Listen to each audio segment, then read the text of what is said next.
Hi all, and welcome back to Scottish Rural Properties for Sale on YouTube. Got a property for you today that you may have seen some shorts of. This is the view that you get from the property. That's looking down onto the Isle of Bute in the foreground, and then beyond that is the mountains of Argyll. Here's the property itself, situated on half an acre. It's a 3-bed detached stone cottage, built around 100-ish years ago, originally a forestry cottage, and we'll look at what it offers in a minute.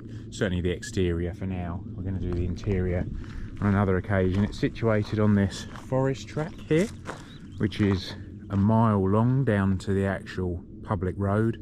Your nearest neighbour is down there. That's half a mile away for your nearest neighbour, and then you can continue on the other way up the track, which takes you up to something called the Corlaric Loop, which is about 11 miles circular route of forestry track. You're not responsible for the upkeep of this track. Come down to the property itself. Like I said, situated on half an acre. Lovely grounds, plenty of space for all your boats and caravans and bits and pieces that certainly I accumulate. And of course the overriding factor is the view and the quietness. Pretty much the only thing you're going to hear on this video is bird song, because that's all there is up here in terms of noise. So if you want peace and quiet, this is the place. Just going to do the grounds on this video, and then I'll do the interior. We'll get that on in the next couple of days. Got your nice deck in there with your barbecue, and then the garden's split up into separate parts. So we've got this first bit that's grandly called the orchard because it's got 3 apple trees in it, but the reality is it's not a massive field orchard or anything really. And the overriding factor is you've got woods all around you. They're all owned by Scottish Forestry, and they're broadleaf, mixed broadleaf, and they put them in for diversity, which means they don't cut them down, they keep them there just to keep separate species.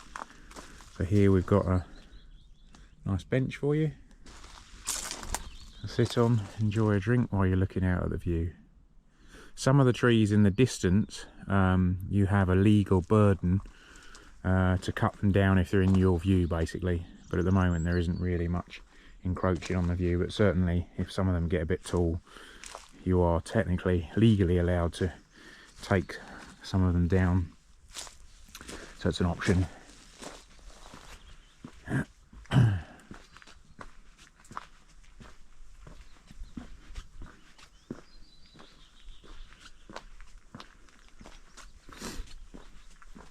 So your water supply is a private water supply, and it comes down from a spring on the hill. Don't know if you'll see it today, but there's a tank up there that gives you a 2,000 litre reserve. Don't think you'll quite see it. It's in the distance there roughly.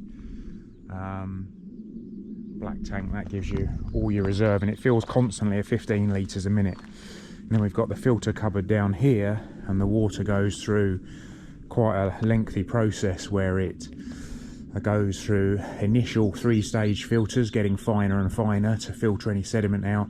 There's a filter up on the hill, and then it comes down here, goes through a charcoal filter, and then a final filter before it then goes through a UV filter as well. It's quite a complicated system, but all just been recently updated and renewed with a new pump on it, and then it gets tested by the local council to make sure that it's fit for human consumption, which it passed with flying colours. So there's a little small piece of sort of top garden here, and also a log store and what have you. And you've got quite a large garage. It's a single door, it's virtually a double garage. I'll give you a peek in there. You can imagine all sorts of garagey rubbish that's in there, again, that we all accumulate. Perhaps it's just me, but it gives you some idea of the size. It's quite a decent space, especially when it's empty, which it will be by the time you move in. So then the back garden, and just sort of the main garden here, you've got again a gate here that goes out to the bird feeder, and the wildlife you get here is incredible. We have deer out here, pine martins, red squirrel. We've got a lot of owls, tawny owls in that wood there. That's a 5-acre block of wood which, like I say, Scottish Forestry owned, but with the Scottish right to roam, you're allowed to go into it whenever you want, and I do regularly. It's a really nice place to walk the dogs, and also you can get firewood from the stuff that's fallen on the floor, of which there is a lot, but it's far enough back from the house that it doesn't encroach at all.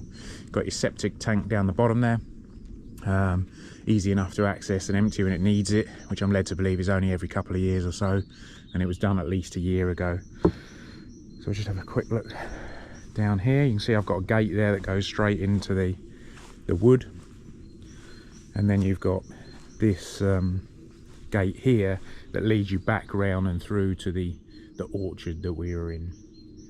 So like I say, it offers over 350,000 for this 3-bed detached cottage.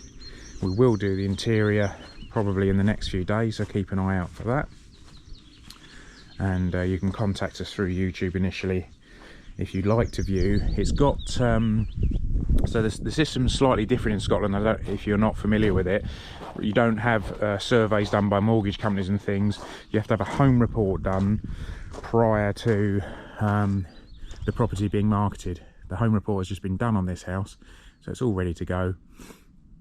You get a decent mobile phone signal up here, get about 3 bars on O2, but we've actually got Starlink internet, which is the little satellite dish that Elon Musk does, and we find that's fantastic. You know, I've had over 200 megabytes a second with that, and certainly it's a really good connection.